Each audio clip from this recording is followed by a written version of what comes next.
afternoon, everybody. We will start with a broadcast section with no embargo, followed by an embargoed section for 10:30 p.m. tonight. No live tweeting during the broadcast section, please, and use a microphone provided. Paul. Thank you. Hi, Ange. I was going to start with team news. Any fresh injury concerns, and in particular, Danzo, Kulusevski and Richarlison, their status, please?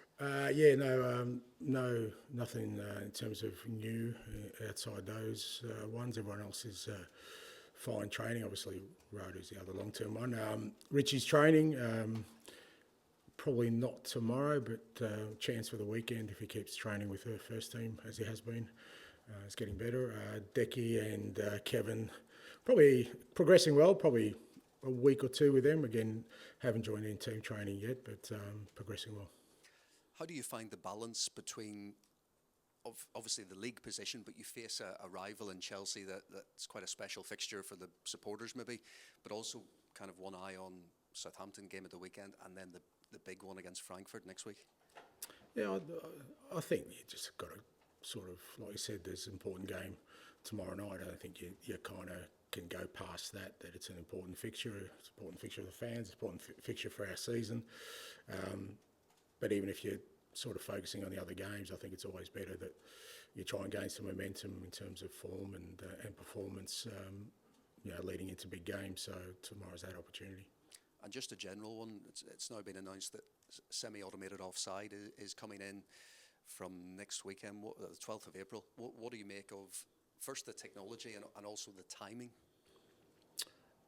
I don't have a massive sort of view on it. I guess if it happens quicker than what it currently does and is more accurate, because I've never felt really comfortable with those lines, the accuracy of those lines, then I guess it's a positive. I'd still like the assistants to make the decision so we don't have to wait around, but apparently it's an improvement in terms of timing and accuracy, so hopefully it works well. Thanks, Paul. Christian Romero's not played a lot of football in recent weeks and months, so I wondered how you reacted to him playing 180 minutes in 4 days with Argentina. Is that helpful for the rest of your season, or would you rather he wasn't quite so exerted? I was delighted, mate, if he can get through 2 games with his national team. I think it's great for us. As you rightly mentioned, he hasn't played a lot of football, and footballers need to play. So rather than him sort of sitting around for 2 weeks, he needed games. I think you could see that even with the performances he had with us before. He, especially the Fulham game, by the 70th minute, he was pretty much cooked in terms of his physical fitness. So, again, through 2 games, international level, 2 tough games, I think is a positive. When you played Chelsea last time, they were being touted as possible title candidates, and results haven't really been that way for them since. But at home, they seem pretty strong. What have you made of their form and performances recently? Yeah, as you said, they're a talented squad, a good manager. I still think they've had a positive season in terms of what they're trying to build. They've got some real talent, particularly in that attacking third. They obviously got hit by injuries as well. They've got some key players who have been missing, which affects all clubs, and that affected their consistency of results. But as you said, at their place, they're still a tough team to beat, so a good challenge for us. You mentioned it being an important game for fans. Spurs fans have been scarred for 30, nearly 40 years with this fixture, never really gone their way. I wondered, with fan base being scarred, disappointed regularly, even pessimistic going into this one, do you notice any different air when you have casual conversations in the canteen here, in the corridors? Is there anything different in the build-up when you're going up against Chelsea here? Try and separate what you just said there.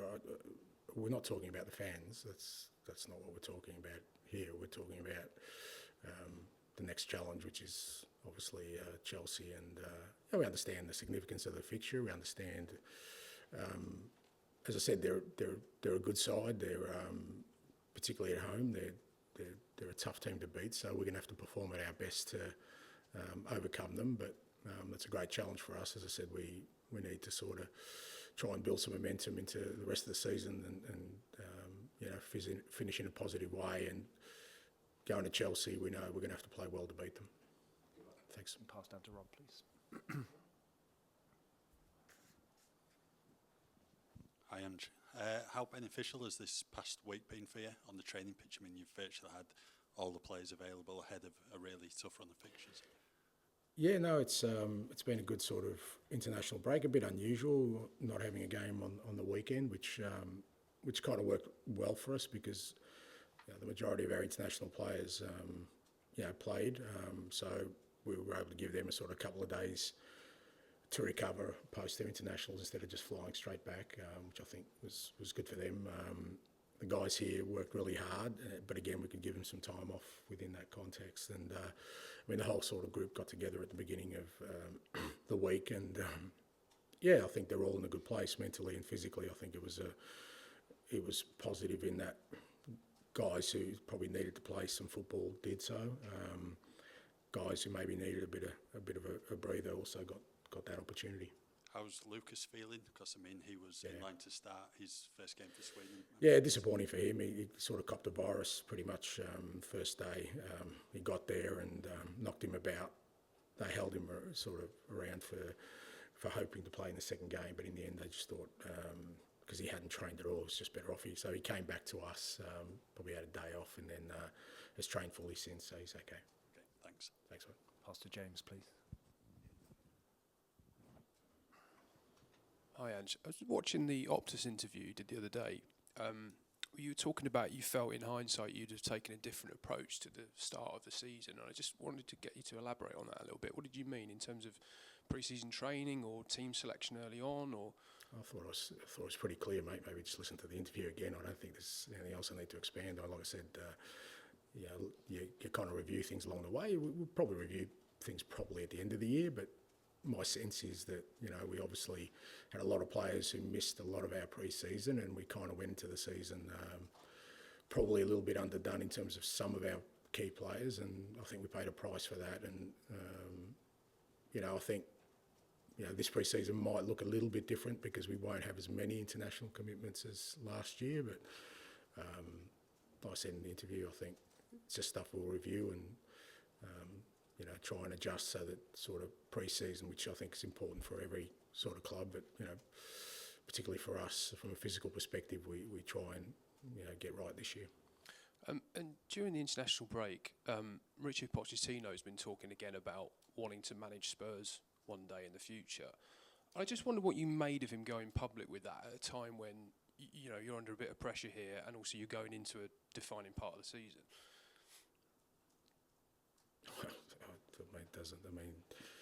Mauricio, hope, if he wants to come back one day, I hope it happens for him. I mean, we all have dreams and aspirations. If that's what he wants, then that's... I don't think he was... I mean, you're suggesting that he's trying to put pressure on me. Well, the timing of it felt to me a bit disrespectful to you, that was all. Oh, well, I don't feel disrespected. I think if you ask Mauricio that question directly, I think you'd get a pretty clear answer as to what his intent was. But again, nothing for me to sort of be consumed with. More focused on sort of making sure we try and win tomorrow night. Thank you. Thanks, mate. Jay, behind you, please. Thank you. Hi, Ange. I just want to ask you about Christian Romero's future. He's got 2 years left on his contract in the summer. I think there are a few links during the international break with other teams. So, yeah, how do you see that? He's got a game tomorrow night, mate. That's what we're focused on. And then I think this could be the first league game since Chelsea at home in December that Mickey and Christian could start together. How much has their absence impacted the team this season? Yeah, like any key players who missed games, it's great to have them back, and hopefully they're able to contribute to us tomorrow night. You said after the Fulham game that Basuma can sometimes let the game drift him by. Just wonder, how do you address that with him before the end of the season? Same way as every other player, mate. We just work with the players, give them the feedback, and give them the opportunity to work their way back to being the best they can be. Finish with George, please. Hi, Ange. Earlier in the season, you had some very good away results and wins. Over the recent months, been some poor performances and results, and there have been a couple of flashpoints at times. Yourself with the fans at Bournemouth and some of the players at Alkmaar. How kind of important is tomorrow, obviously, not just to get a result, but to kind of try and unify the fans ahead of what feels like a really important 2-week period for the club with the Europa League quarter-final? Yeah, well, I just don't think you can get caught up with that. Our job, our role is, and our responsibility is to try and put in a strong performance tomorrow to win. That's it. You can't get consumed by, too many things that really are out of your control. They're out of our control, how other people feel. What we can do is, like I said, perform against a tough opponent tomorrow and try and gain some momentum leading into an important part of the season for us. So that's where kind of our focus and the players' focus has been. I guess with tomorrow, is it a good dress rehearsal for Frankfurt in 2 weeks? Because it's a difficult away game. It's going to be loud. Players are going to be under pressure, and it's a chance to come through that. And they'll obviously have to do the same in 2 weeks. Yeah, I mean, it's a little bit different because, I think European competition and sort of knockout competition, it tends to be a little bit more cagey. But like you said, there's some elements there of playing away from home, against a sort of loud fan base and against a quality opponent where, certainly, if we can come through that test, then that gives you confidence about what's ahead. And I guess just finally, from your own point of view, James asked about Pochettino's quotes. There's been a lot of talk about your own future during the last 2.5 weeks. How do you kind of deal with that as a manager and as a human being, knowing that kind of cycle is being spoken about? I don't deal with it, mate. I mean, like I said, I know what my responsibilities are. I'm sure if the club decide to go in a different direction, there's some outstanding candidates out there for it. So, and you know what? Maybe somebody will think, Ange Postecoglou's not a bad coach. Maybe we'll take a punt on him. So, mate, it doesn't rock my world. It doesn't consume me. I'm here. I'm passionate about what we're doing. I was brought in to change the way the club plays, rejuvenate the squad, bring success. I'm focused on that, and that's what I'll keep doing. Thanks, bud. Okay, we'll end the broadcast section there. Move on to the embargoed section for 10:30 p.m. tonight. Dan.